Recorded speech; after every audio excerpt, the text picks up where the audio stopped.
This is the most impractical GoPro rig that nobody asked for.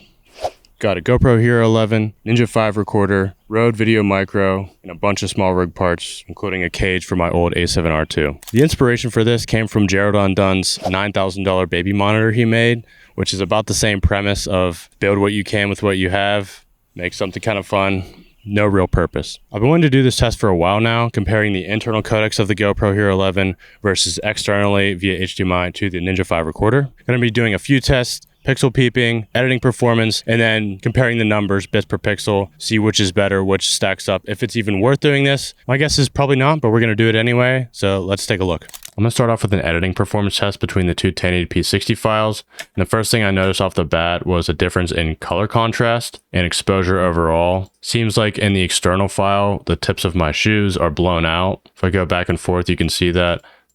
What I noticed is I guess Hypersmooth only applies to the internal file, not the external HDMI output. If I turn this down to 50%, I'll show you what I'm talking about. It'll be a little bit more easy to demonstrate. So let me start playing this file. You can see one's way more stable with less jitters, this one up here, which is the internal, and the other one's shaking all around. And now I'm going to show you a little pixel peep of these two files, turn this back to 100%, and let's make a mask. So if I zoom in here, click off that, really can't tell too much of a difference when it comes to compression artifacts. I just think it's the color contrast from the output, making it look like this one's better than the other one, but the compression seems about the same. Let's delete that mask. And the next thing I want to do is scrubbing performance between the two. So if I turn off the bottom one, the internal, got the external here, it scrubs perfectly fine, going really fast. You see every frame, no buffer. Let's switch it up, go to the internal. A little bit more laggy, but not too much because it's only 1080p. Doesn't seem like my computer's having too hard of a time with that. Pretty similar in the 1080p realm. Let's go over to the 4K versus 1080p file. So this is in the same timeline, 1080p timeline. I just scaled the internal 4K file down to 1080p to fit in this frame. So it's 50% scale over here. Let's start off with the ProRes file again. Here's scrubbing. Flawless. No performance hit. Let's switch to the internal. Very bad. Buffering a lot, only showing several frames, not all of them as I'm skimming.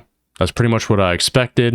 I'm going to go over to a 4K timeline with the same clips applied so I can show you the pixel peeping between the 4K and the 1080p. So now in this one, I have the 1080p file up here, 200%, so it fits this frame, and the internal file at 100% because this is a 4K timeline. Let's do the same thing. I'll scrub through the ProRes file. Very quick and responsive. Go back to the MP4 from the GoPro. Same thing, really laggy, only showing a few frames. Now I want to pixel peep between the two. I'm going to find a high contrast area, pixel peep, move them together and switch between. So here we go. I'm going to turn the opacity back down so I can see where we're at. Move this over to match. There, pretty much identical. So if I switch between, put this opacity back. This is the 1080p file, 4K. As you can see, there's a lot more detail over here in the concrete and in the grass. Go back and forth again.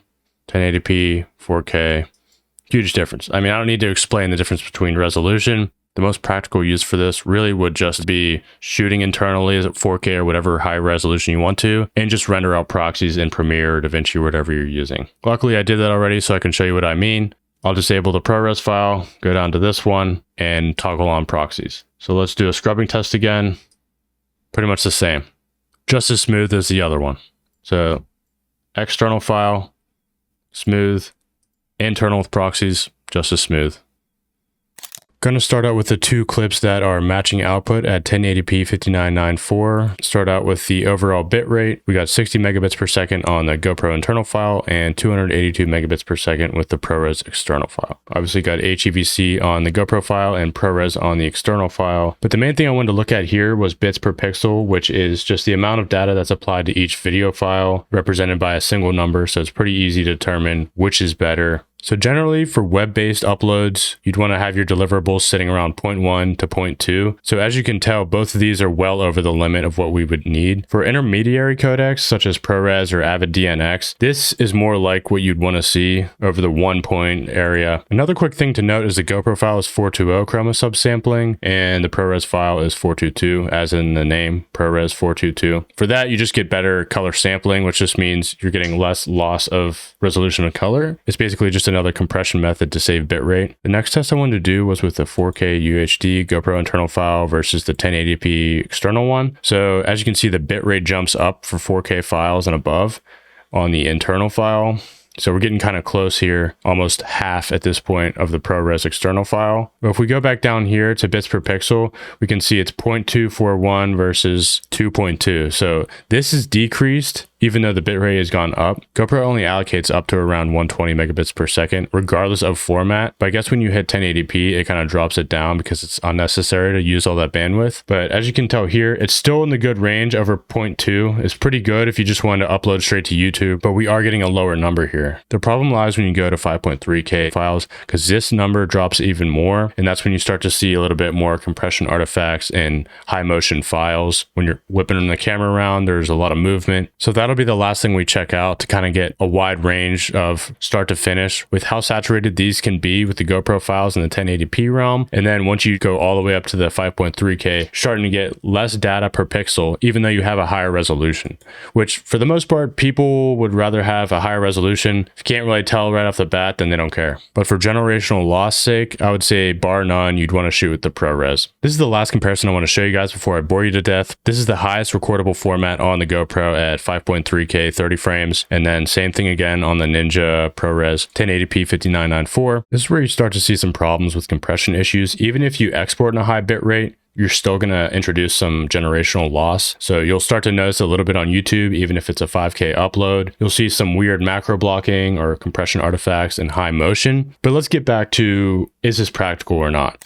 While I was filming this footage, this is actually the first time I really got hands-on with the Media Mod with an external recorder, or even just a monitor in general, trying to configure this and work with it. And a lot of the aspects of it are really weird, honestly. It's not that intuitive. It's not easy to use. You got to swipe your finger to select, but you can only see it on the external monitor. The screen on the actual GoPro is useless. You can either use the mode button or you can use it as like a touch screen. You're only seeing what's happening via the touchscreen up in the monitor. And it's not like you select anything. You slide and click. The main purpose of it was to just look at footage on a TV. So for that, it's fine, but professionally, completely useless in my opinion. Didn't really care about the upgraded mic that came with the Media Mod. That wasn't the reason I bought it. I know a lot of people do it for that reason. For me, it's just for the HDMI output, and that was about it. I'm not going to do any comparisons of audio in this video. Not what this is about. I attached my Rode Video Micro to the side of it, really just to make it more ridiculous than it is, not for an actual purpose. For those of you who are interested in making a similar version of this or making the exact same one, I will include a list of all the products I used in the description below. Yes, they will be Amazon affiliate links, but I wasn't paid by anyone to make this video,